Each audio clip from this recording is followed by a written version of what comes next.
what do the communities we have here need to start doing that they haven't been doing? And this is from both sides of the table, which is both the business community side of the table, the immigrant community side of the table.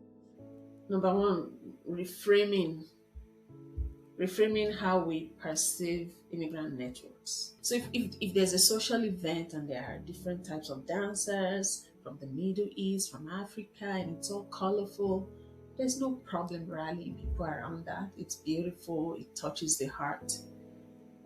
So we just need that same energy transposed, right? To say, just like these people have all flavor.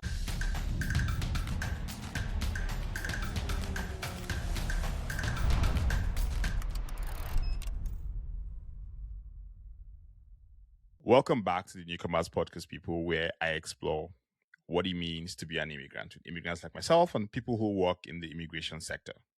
Today, I have back to the studio again an old guest, Wunmi Adekanmbi, who last time we were here, we talked about her story. This time around, we're talking about what she did and what she's going to do. Some context. Wunmi just ran what I call it going global. She calls it trade without borders. And when you consider all that's going on in Canada right now with our neighbors south of the border and how much the world is changing, what Wumi is trying to do is basically say, how does Canada, as a country who has, I dare say, someone from every single part of the world, how do we take advantage of? Take advantage is a very funny word. Forgive me, because it does feel like very manipulative. But how do we basically harness our strength as a country where we have people from across the world to do trade with their home countries? Welcome back, Wumi. Thank you for having me, Dozie. I'm going to go straight into it, which is basically like you've been building for immigrant talent for a while. So there was Immigrant Techies, I feel like it just pulls at you. But what led to the move from basically saying workforce to trade? Because like that feels like that's a huge switch. Yeah, it could look like that, but it really is not a switch. It's like the two sides of the same coin. When you talk about a lever, we like to say, Yeah. let's leverage this, let's leverage that. What's a lever really? It's one side balancing the other, right? So, with the work I've been doing for the past 6, 7 years, is around talent development, workforce development, at the core of that is attracting, developing, and retaining top tier quality in Canada. We we figured out Canada has figured out the attraction part. We have a very robust immigration system that knows how to pick the best people from every country. So we kind of know how to attract. But how do we retain them? How do we make sure that that attraction sustains, that people want to stay here? In other words, are they being developed? Are they being positioned to fulfill their full potential? I mean, frankly, are they being empowered to pay the highest tax they can? Right? Like, what? When you go Seriously. there. Yeah. I mean, if you think about all that it costs IRCC to set up the immigration systems, their staffing, the process, and all of that, and then you bring people in. That's already money spent. So won't you want to position them so that they can pay back as soon as possible? Like, let's even people use that logic. I mean, people would argue that people pay to some extent, but I get your point and I agree. Oh yeah, yeah, yeah. What I mean is Yeah. return to the system. What was Okay. spent in acquiring them is what I Fair. mean. Fair Because enough. if you travel mountains and valleys to get top tier talent, but then they are set up with the lowest paying job they could ever get, that's a loss to everyone involved. So that's even the most selfish argument I can use. You know what I mean? Like it's the most basic one, the least strategic argument I could use, actually. But if we're talking about long term development, we're attracting people because we know that they have what it takes to build our economy. So we're not positioning them for that. So that's the work I've been doing generally around Immigrant Techies network to say we need economic development and immigrants are a big part of that. That's why we're bringing them in to begin with. So it's a waste on the system if we don't have what it takes to make sure that our companies, our businesses have access to these highly skilled people.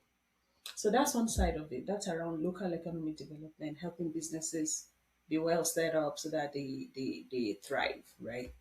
And then there is the global angle, which is, as we started talking about, the same immigrant networks can be our infrastructure, the road we actually walk on, travel on to make market entry to as many countries in the world as we want, really. And there is one subtle advantage also that most Canadian-born people might not appreciate. I talk to people that have immigrated to different parts of the world, the US, the UK, parts of Europe, and hardly do you hear immigrants speak so well of the countries they moved to the way Canadian immigrants do. There's some level of love, actual love and warmth for Canadian immigrants. We speak well of this country. We want to contribute to it. We're trying to make things better as well as the back home country. So there is that aspect where there's enough goodwill, just goodwill alone. There's enough goodwill to drive Canada's success based on this melting point that we are, right? And that's like an emotional argument.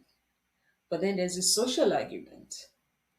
Talk about people that can be, that have the cultural fluency, the relationship capital that we need to expand to different parts of the world.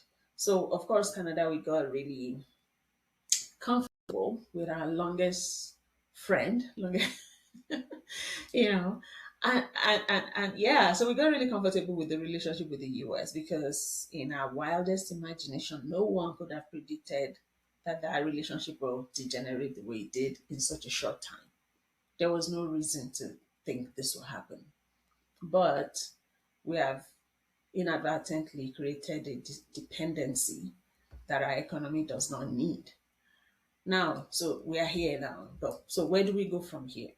Why do we act like we're out of options? Why do we act like we are in a corner? Of course, we are kind of in a corner, but there's a lot more that we can do. So the hardship creates opportunity as well.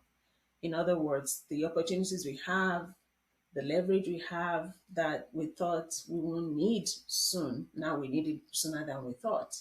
So then we already have the social capital of people that are, again, cultural translators.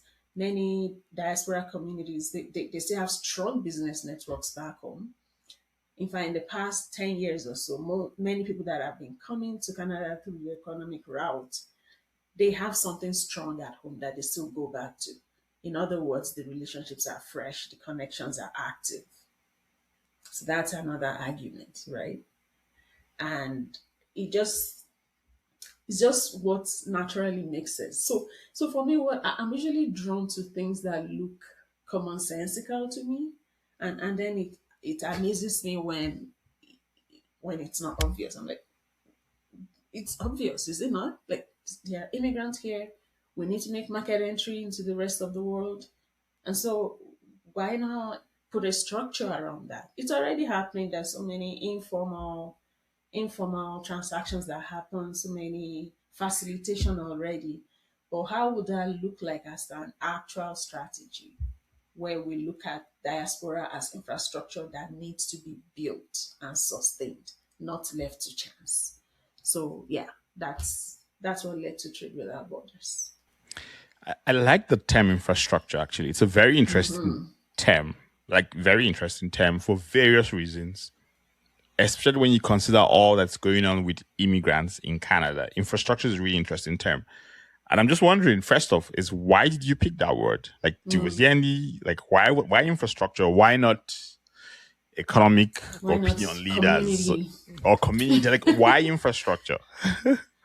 So infrastructure, if you think about what we typically, when you say infrastructure, the first thing that comes to mind are physical Yeah. infrastructure, like bridges, networks, or maybe digital capacity. And when we think about that, nobody thinks about infrastructure and thinks of short-term returns. So when you say let's build infrastructure, you're thinking long-term already. You're saying let's build the structure that will sustain the future. So the kind of investment that goes into it, nobody's thinking about how do we make that money back in 6 months? How do we recoup what we've spent? Because you know that this is going to drive other growth and it's going to be like exponential. You will build on each other. It won't just be some linear kind of growth because Hmm. the increasing connectivity will bring opportunities that you have not even anticipated. Yeah. So infrastructure is you think long term. Another thing is the structure inside it. So that means you're not just winging it. You're not just saying, yeah, Yeah. let's see how this goes. Let's see what people do. You're creating the environment. You are being deliberate to put the structure in place to say, let's actually create something that will make this idea more feasible. So yeah. You know why I actually even say, and it's so good because when you think about all the way immigrants have been positioned in the past 12 months, like just infrastructure is such a good word because, like, I'm not saying there are no immigrants that come and do terrible things and don't need to be dealt with. They should be dealt with. But just thinking about that word itself just tells you how beneficial immigrants can be to the society. But I even want to go further and just even ask from your, if you think about it through the infrastructural lens, what do you think it helps us do that just thinking about it from just talent does can't do?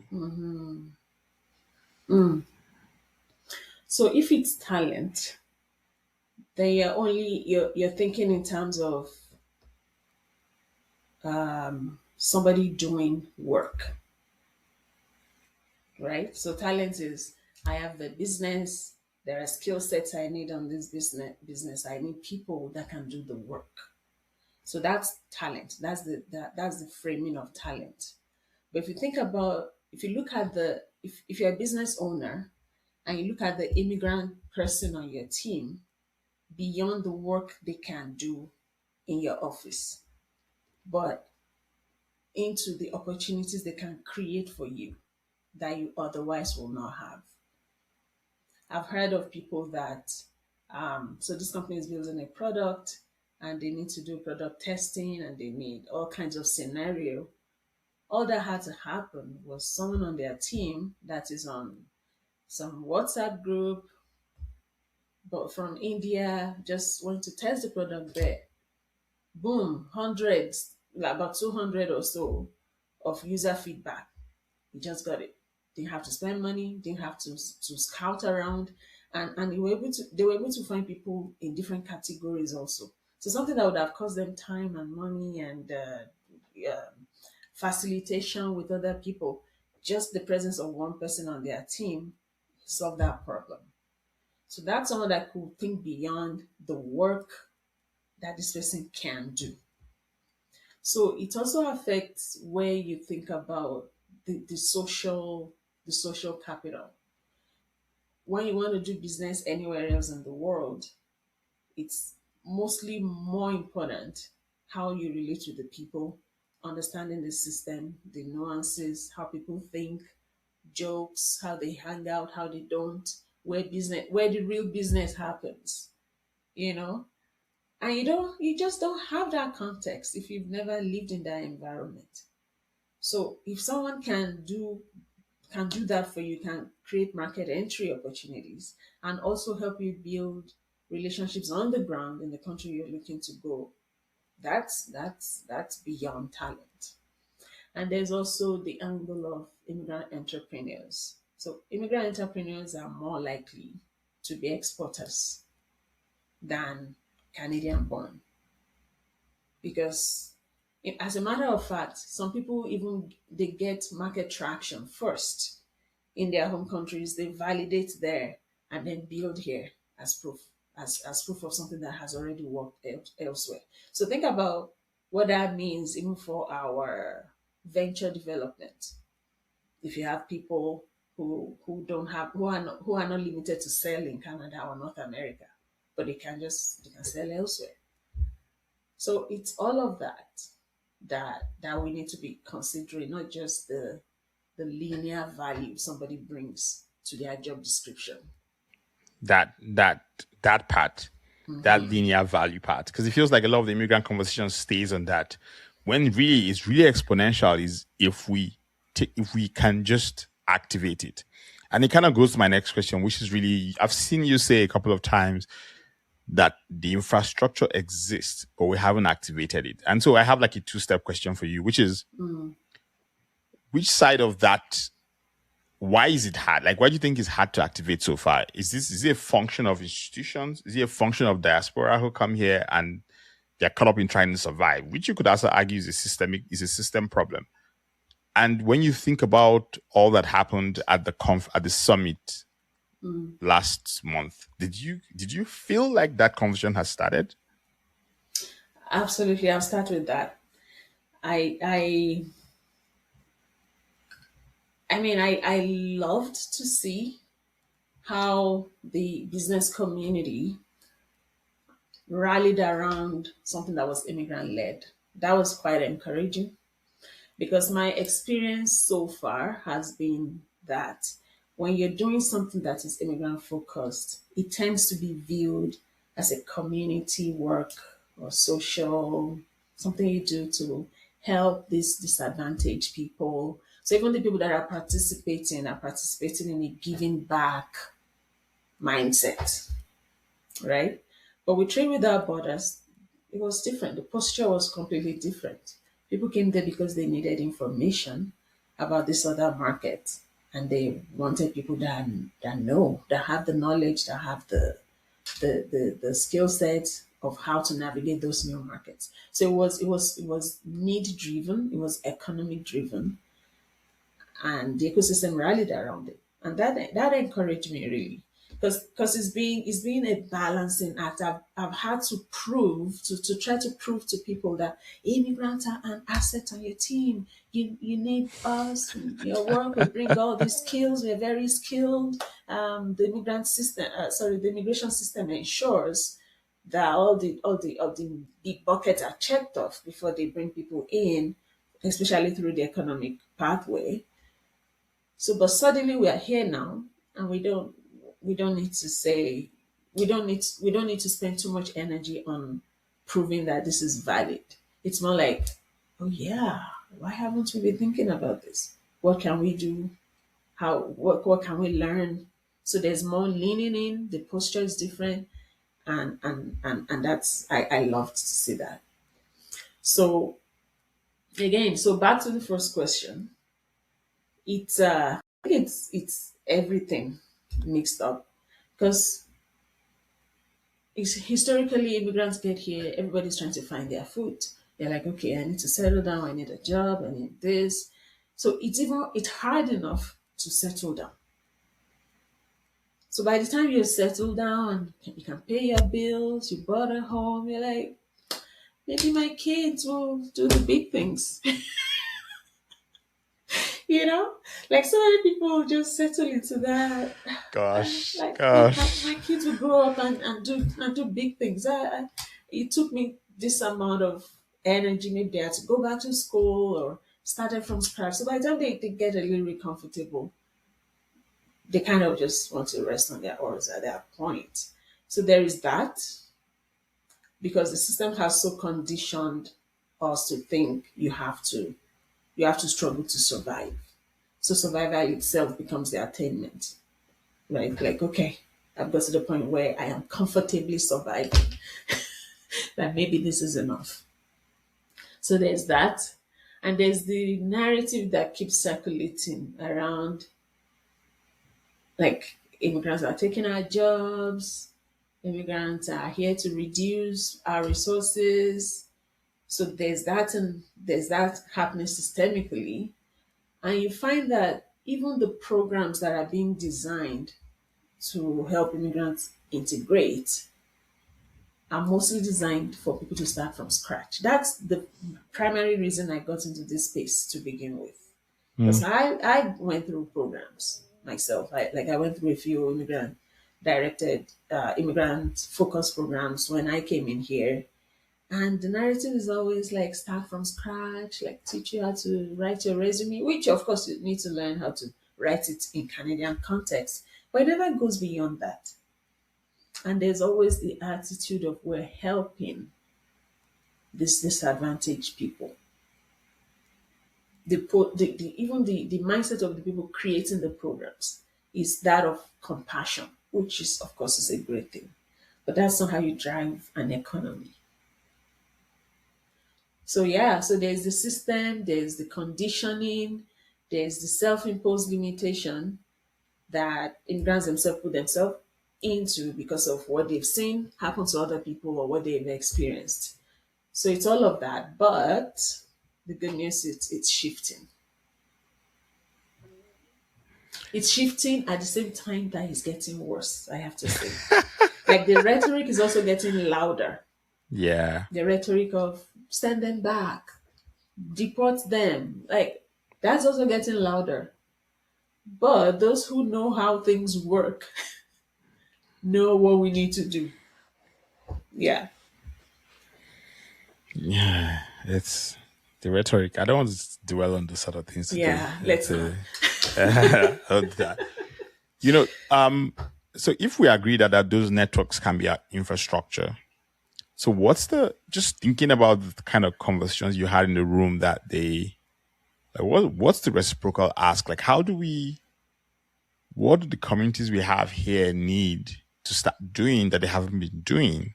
And this is from both sides of the table, which is both the business community side of the table, the immigrant community side of the table.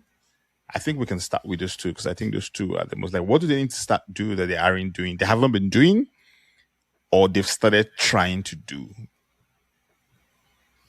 Yeah, I mean the big part is number one, reframing how we perceive immigrant networks.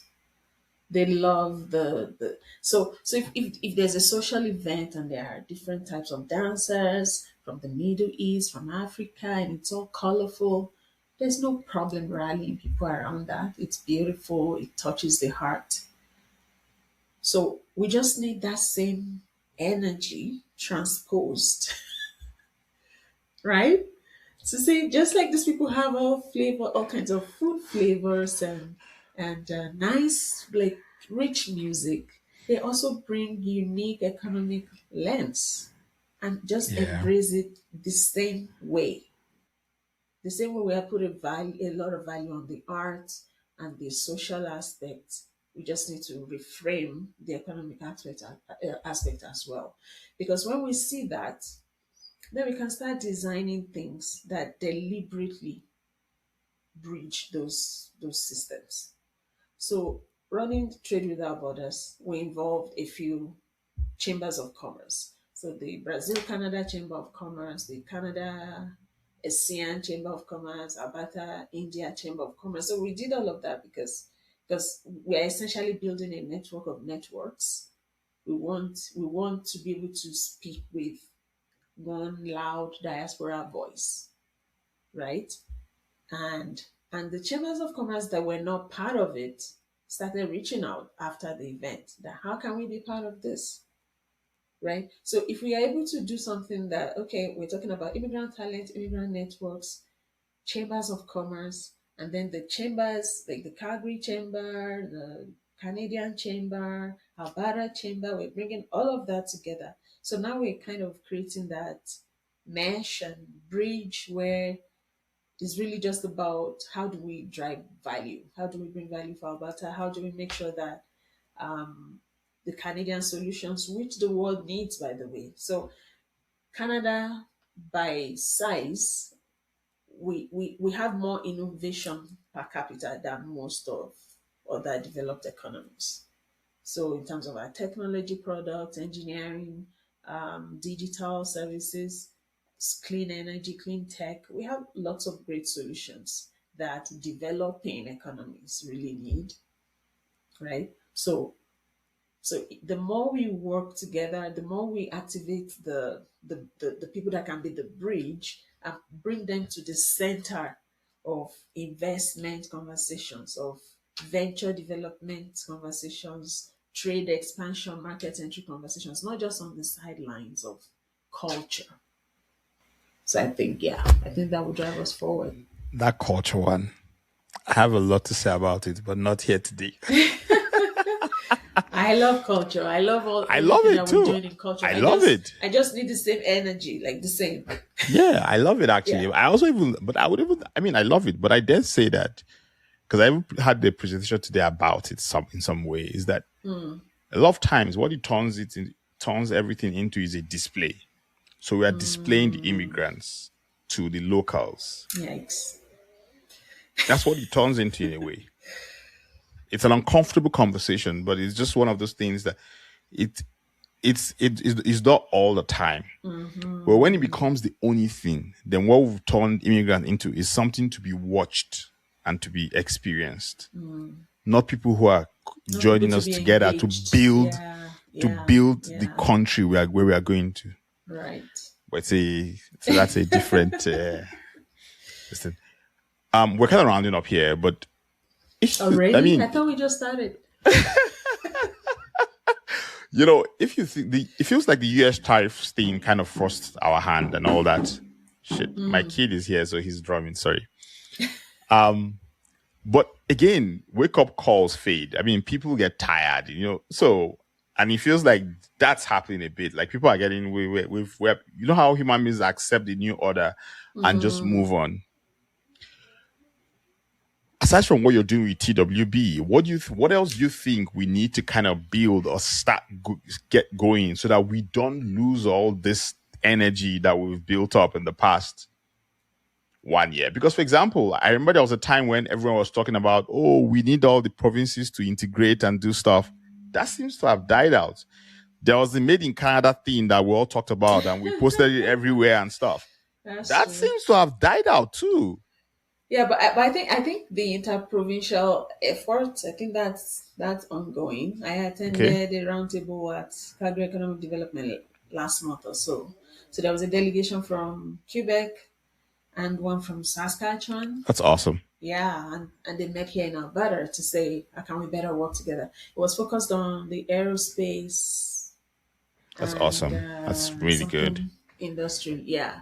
So I enjoyed seeing that as well. I'm like, okay, this is really happening. If the push from the south is what it takes to get three provinces in the same room. Yes. And it should this happen is not again. and it's not just government, it's businesses from those regions saying, this is what I need.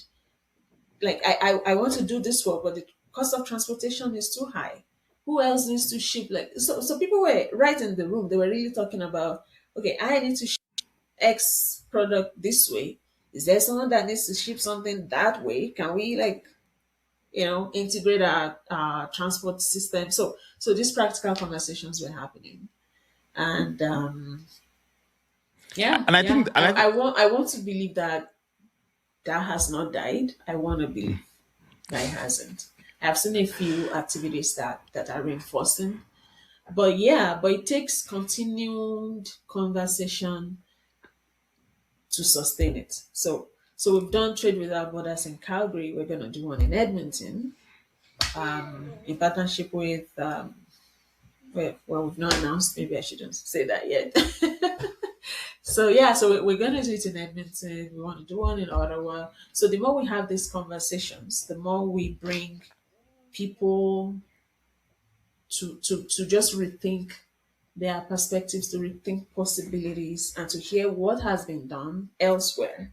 So for the Edmonton one, we were reached out to say, we loved what happened in Calgary. Can you come and do it in Edmonton? So yeah, so that's how we see. That's why I said when I was doing my definition of infrastructure is you cannot be short term Yeah. thinking. Because Yeah, you sometimes, can't. sometimes all you could do is initiate conversation. In the grand scheme of things, no, in the immediate sense of things, you can go like, yeah, so what did we get out of this conversation? Just more information. But that's might be what it takes to move the needle, right? So now that conversation can go into some boardroom because it started at a summit. Then some boardroom will be affected by what started at that summit. So it's those cascading effects that are long-term perspective that we need to have. And there are already a lot of immigrant consultants that do business facilitation across Canada and their home country or other continents. Even I do that for people that are looking to get into Africa. I do that one-on-one B2B facilitation. So there are people in that space as well that have just been going it alone, like pulling themselves by the bootstraps, just doing pure consulting work. But this can elevate what they're doing as well, systemize it even a little more.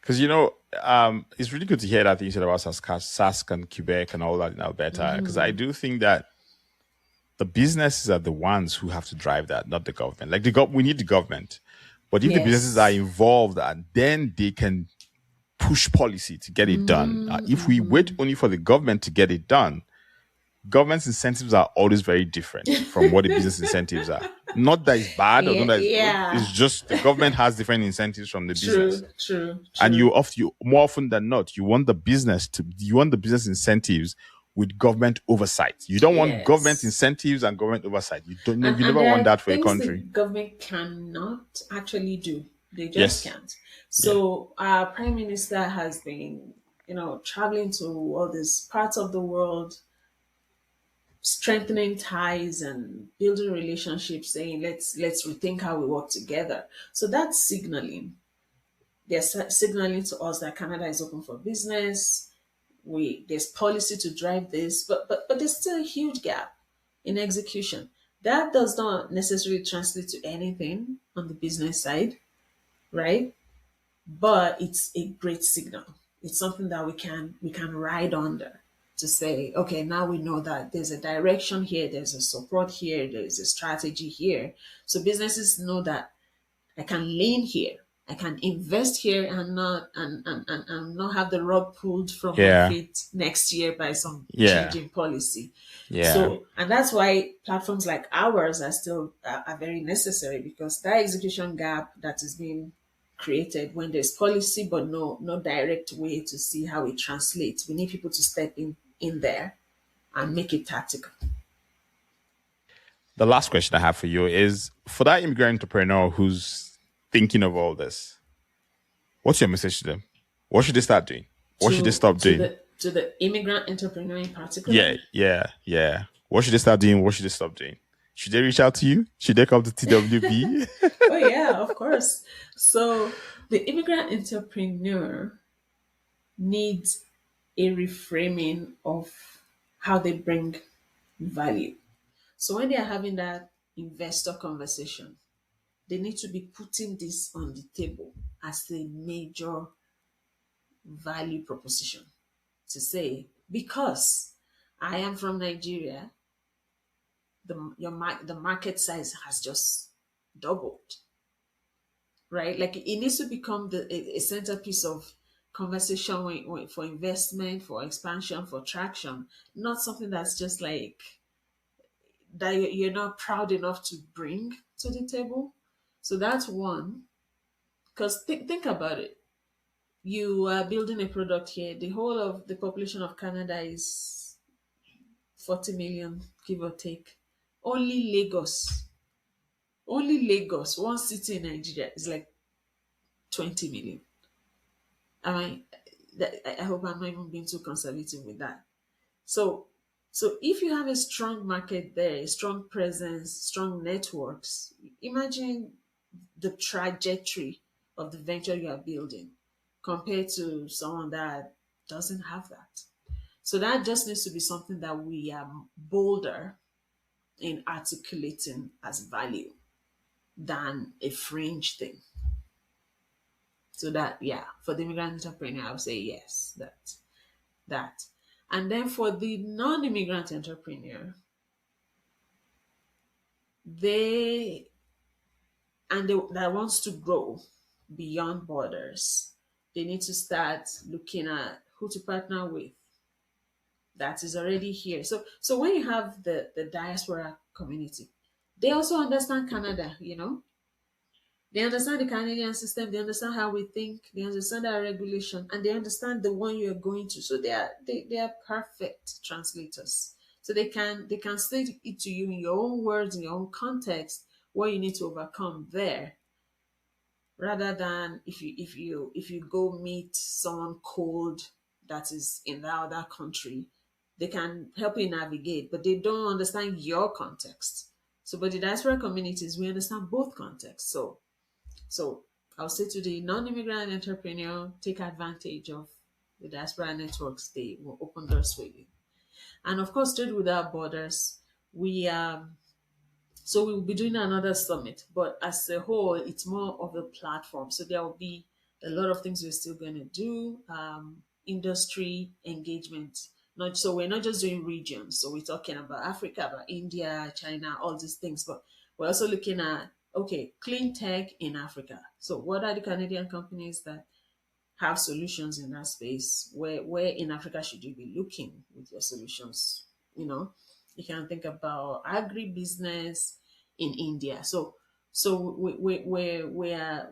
It's not just about the regions. It's also about the industries here that have the strength and where to map them for the rest of the world that needs the products and the solutions we build in Canada. When is the next TWB? Trade Do you Without have a date? Borders. Trade Without Borders. No, we the Edmonton. I mean, we have like virtual stuff that's always happening. So if you Okay. continue to follow our LinkedIn page, we'll do market insight, market briefing sessions, which are virtual. So it's more like mini trade tours that we do, and this it will engage people that are in those regions that are doing business there or they are leading incubators there. So people that we can't easily bring here, we just take advantage of the digital capacity, and we interview them. We talk about what's in your country, what can Canada come do here, what opportunities should Canadian businesses look for, what are you building, what are you